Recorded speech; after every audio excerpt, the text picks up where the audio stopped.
Hello दोस्तों, आध्यात्मिक सनातन कहानी में आप सभी का स्वागत है। तो आज हम सुनेंगे भगवान गणेश के जीवन से प्रेरित 5 कहानियां। तो सुनते हैं आज की कहानी। सभी देवों में भगवान गणेश एक ऐसे देव हैं जो बच्चे और बड़ों सबके प्रिय हैं और वे सभी आयु वर्ग के मनुष्यों में एक शुभ उदाहरण के रूप में पूजनीय भी हैं। उनके जीवन में घटित हर एक घटना हम सभी के लिए शिक्षाप्रद है। भगवान गणेश के प्रेरणादायक जीवन गाथा के अनुसार विनायक, विघ्नहर्ता, गजानन, गजराज, लंबोदर, गणपति, शिवांश और इत्यादि उनके अनेक नाम हैं। यदि विनायक नटखट है तो विघ्नहर्ता गणपति उतने ही दयालु और कष्ट को दूर करते हैं। गजराज के जीवन से जुड़ी ऐसी अनेकों प्रसिद्ध कहानियां हैं जो आज भी मनुष्य जीवन को प्रेरित करती है। भगवान गणेश के जन्म की एक अद्वितीय गाथाएं हैं जो अनंत काल से पौराणिक कथाओं में सजोई गई हैं। भगवान गणेश की कहानियां सिर्फ बड़ों के ही नहीं बल्कि बच्चों के जीवन को भी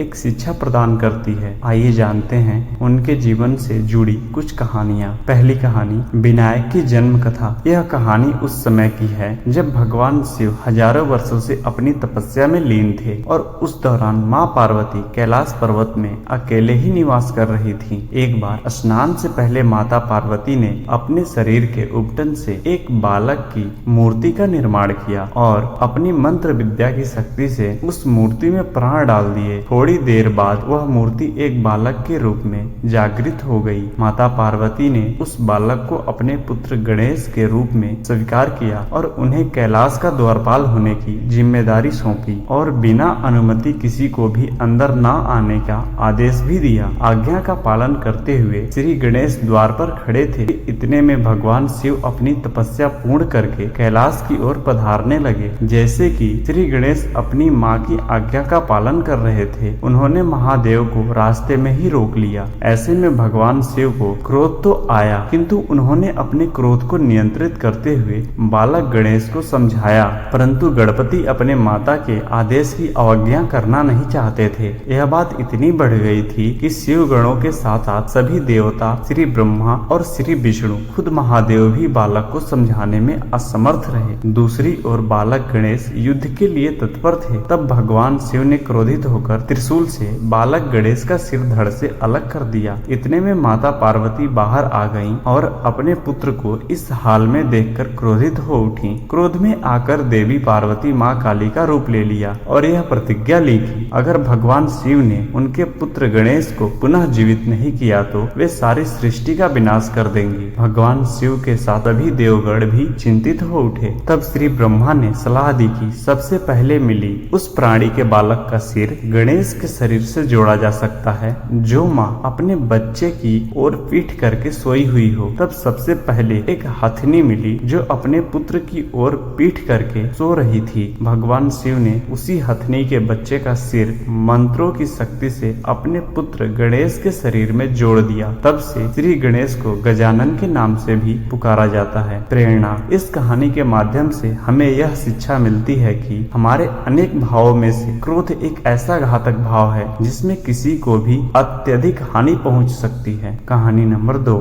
श्री विष्णु का खोया हुआ शंख। एक बार श्री विष्णु ध्यान में लीन थे और उनका शंख कहीं खो गया और लंबे अरसे के बाद जब वे अपने तप से जागे तो यह देख अत्यंत क्रोधित हो उठे। उन्होंने अपने शंख को हर जगह ढूंढा। उन्होंने अपनी पूरी शक्ति लगा दी किंतु उनका शंख कहीं भी नहीं मिला। फिर अचानक उन्हें कैलाश पर्वत से एक ध्वनि सुनाई दी। वह ध्वनि उनके शंख की थी। श्री विष्णु तुरंत कैलाश पर्वत जा पहुँचे और वहाँ जाकर देखा कि गणपति वह शंख बजा रहे थे। भगवान विष्णु द्वारा बहुत देर तक मांगने पर भी गणेश ने शंख उन्हें नहीं दिया। तब भगवान विष्णु ने महादेव से निवेदन किया कि वे गणपति से शंख मांगे, किंतु गणेश भगवान ने महादेव की बात को भी अनसुना कर दिया। अब गणपति को मनाने के लिए श्री विष्णु ने गणपति का विधि विधान से पूजन किया और साथ ही शंख वापस देने का अनुग्रह भी किया। तब जाकर गणपति ने खुश होकर विष्णु जी का शंख वापस कर दिया। यह कहानी श्री गणेश के नटखट स्वभाव को तो दर्शाती ही है और साथ ही यह कहानी हमें विनम्रता का संदेश भी देती है। जैसे विष्णु जी ने भगवान होते हुए भी गणपति का पूर्ण विनम्रता से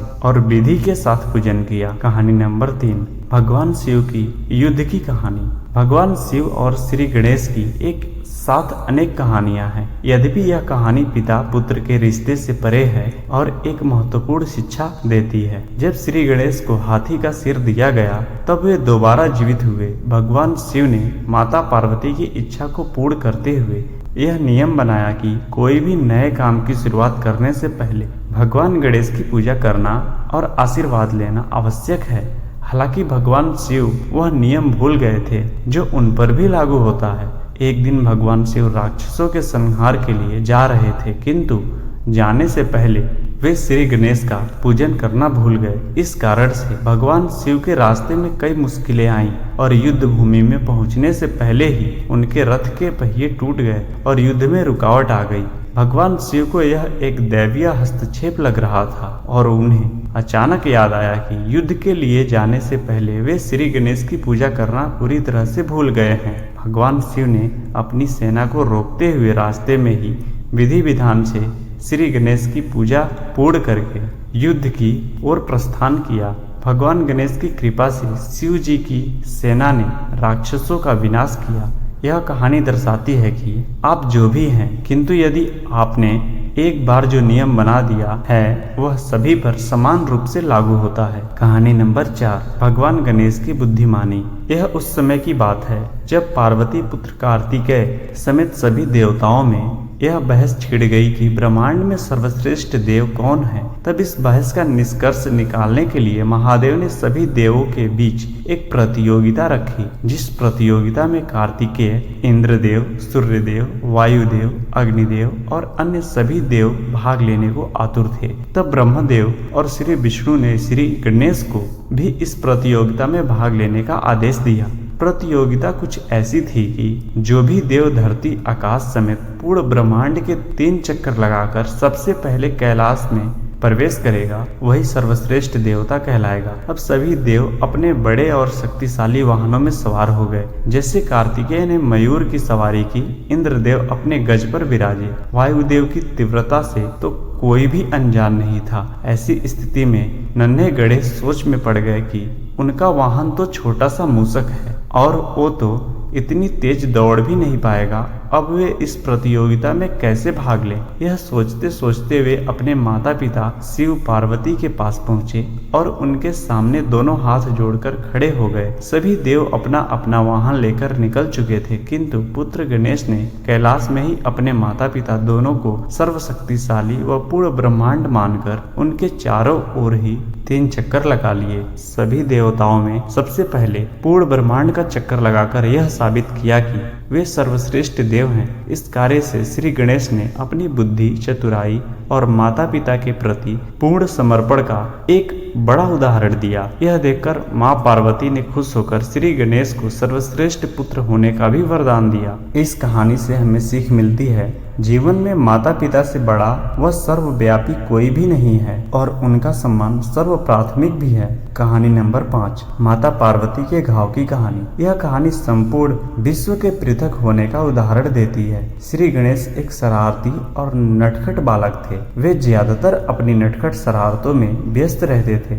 एक बार खेलते खेलते वे एक बिल्ली के पास जा पहुंचे और उससे शरारत करने लगे। उन्होंने उस बिल्ली को उठाया और उसे जमीन में फेंक दिया। गणेश कभी उसकी मूछ खींचते तो कभी उसके बाल खींच लेते और ऐसे में वह बिल्ली बेचारी दर्द से चिल्लाई, किंतु गणेश ने उसकी आवाज को नजरअंदाज कर दिया और वे उसके साथ तब तक खेलते रहे जब तक थक नहीं गए और फिर घर वापस आ गए। जब गणेश कैलाश पहुंचे तो यह देखकर चकित रह गए कि माता पार्वती जमीन में मूर्छित पड़ी हैं और उनके शरीर में अनेक घाव लगे हैं। गणेश जल्दी से माँ के पास पहुंचे और पूछने लगे कि किसने उनकी ऐसी दशा की। तो माँ पार्वती ने जवाब दिया, गणेश तुमने ही यह किया है। वास्तव में माँ पार्वती ने उस बिल्ली का रूप धारण किया हुआ था और वे अपने पुत्र गणेश के साथ खेलना चाहती थी, किंतु बिल्ली के साथ गणेश का व्यवहार गलत था, जिस कारण उन्होंने अपनी माँ को ही हानि पहुंचाई थी। गणेश को अपने इस व्यवहार पर दुख था और उन्होंने अपनी माँ से क्षमा मांगी। साथ ही किसी भी जानवर के साथ स्नेहपूर्ण व्यवहार करने का संकल्प भी लिया। यह कहानी एक बहुत ही महत्वपूर्ण सबक देती है कि आप दूसरों के साथ वैसा ही व्यवहार करें जैसा आप दूसरों से अपेक्षा करते हैं, और इसमें जानवर भी शामिल हैं। यदि आप जानवर से स्नेहपूर्ण और प्यार से पेश आएंगे तो वे भी आपको कोई हानि नहीं पहुंचाएंगे। यह कहानी आपको अच्छी लगी हो तो वीडियो को लाइक करें, शेयर करें और ज्ञान से भरी और भी कहानियां सुनने के लिए चैनल को सब्सक्राइब करें। धन्यवाद।